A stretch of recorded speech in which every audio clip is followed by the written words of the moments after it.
नमस्कार दोस्तों, स्वागत है आप सभी का ब्रेकिंग राज न्यूज में। दोस्तों, कांग्रेस के सबसे बड़े सीनियर नेता ने आज फिर बड़ा बखेड़ा कर दिया।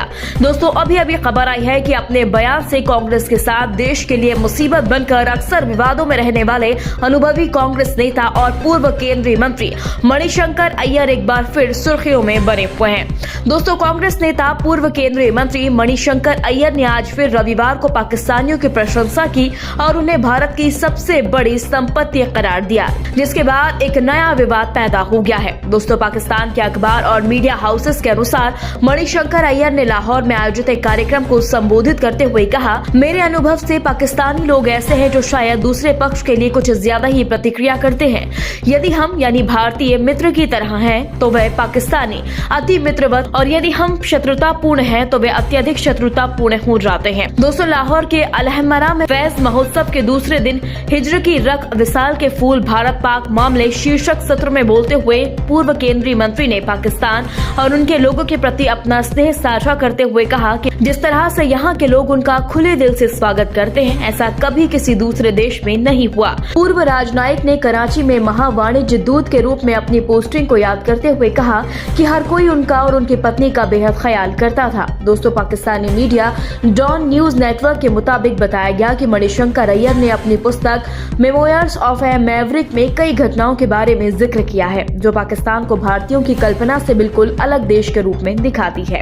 यही नहीं, उन्होंने कहा कि सद्भावना की जरूरत थी, लेकिन सद्भावना के बजाय पहली नरेंद्र मोदी सरकार के गठन के बाद से पिछले 10 सालों में कुछ विपरीत ही हुआ। दोस्तों, यही नहीं, डॉन ने कार्यक्रम में अय्यर के हवाले से कहा, मैं यानी पाकिस्तान के लोगों से बस यही कहना चाहता हूं कि वे याद रखें कि प्रधानमंत्री मोदी को कभी भी 1/3 से अधिक वोट नहीं मिले, लेकिन हमारी प्रणाली ऐसी है कि अगर उनके पास 1/3 वोट है तो उनके पास 2/3 सीटें हैं। इसलिए 2/3 भारतीय आपके पाकिस्तानियों और आने के लिए तैयार हैं। ये 2/3 भारतीय आपकी ओर यानी पाकिस्तानियों की ओर आने के लिए तैयार हैं। दोस्तों, आपको बता दें, आर्थिक चुनौतियों का सामना कर रहे पाकिस्तान में नई सरकार बनने की कवायद तेज हो चली है।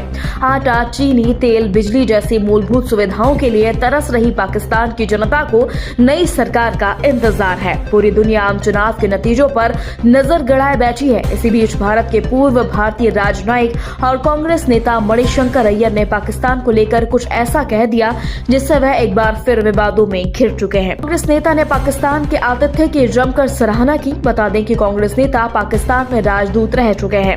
कांग्रेस नेता मणिशंकर अय्यर शनिवार को लाहौर के अलहमरा में फैज महोत्सव में शामिल होकर अपने पाकिस्तान में बिताए पलों के अनुभव को साझा कर रहे थे। पाकिस्तान के रिश्तों पर चर्चा के दौरान उन्होंने कहा कि उन्हें कभी किसी ऐसे देश में जाने का मौका नहीं मिला जहां उनका स्वागत खुली बाहों और गर्मजोशी के साथ हुआ करता है, जैसा स्वागत उनका पाकिस्तान में किया जाता है। वहीं उन्होंने पाकिस्तान को हिंदुस्तान की सबसे बड़ी संपत्ति करार दिया। दोस्तों, पाकिस्तान में जाकर बड़बोले मणिशंकर अय्यर ने मोदी पर भी निशाना साधा। उन्होंने कहा, मैं यानी पाकिस्तान के लोगों से बस इतना ही कहना चाहता हूं कि वह याद रखें कि मोदी को कभी भी 1/3 से अधिक वोट नहीं मिले, लेकिन हमारी प्रणाली ही ऐसी है कि अगर उनके पास 1/3 वोट है तो उनके पास 2/3 सीटें हैं। इसलिए 2/3 भारतीय आपकी यानी पाकिस्तानियों की ओर आने के लिए तैयार हैं। उन्होंने आगे कहा कि पाकिस्तान के साथ बातचीत न करना मोदी सरकार की सबसे बड़ी गलती है। मणिशंकर अय्यर ने आगे कहा, हमारे पास यानी मोदी के पास आपके खिलाफ सर्जिकल स्ट्राइक करने का साहस है, लेकिन हमारे पास मेज पर बैठकर बात करने का साहस नहीं है। दोस्तों, उन्होंने कहा कि दोनों देशों में नागरिकों को बातचीत जारी रखनी चाहिए। वीजा न मिलने की वजह से दोनों देशों के लोग एक दूसरे से नहीं मिल सकते। दोस्तों, उन्होंने सुझाव दिया है कि व्यापारियों, छात्रों और शिक्षाविदों को सरकारों को दरकिनार करते हुए भारत और पाकिस्तान के बाहर मिलना जारी रखना चाहिए। दोस्तों, इस पूरी खबर पर आपका क्या कहना है, हमें कमेंट बॉक्स में जरूर बताएं और बताएं जिस तरह से कांग्रेस के पूर्व मंत्री वरिष्ठ नेता ने पाकिस्तान की हिमायत करके भारत सरकार की कथनी और करनी में बड़ा फर्क बताया है, उस पर आपका क्या कहना है। दोस्तों, यदि आपने अभी तक हमारे चैनल को सब्सक्राइब नहीं किया तो प्लीज बेल आइकन दबाकर अभी हमारे चैनल को सब्सक्राइब करें। खबर अच्छी लगने पर लाइक शेयर करना आप बिल्कुल न भूलें। अगली ताजा खबर के साथ हम जल्दी आपके बीच हाजिर होंगे। तब तक के लिए नमस्कार, जय हिंद।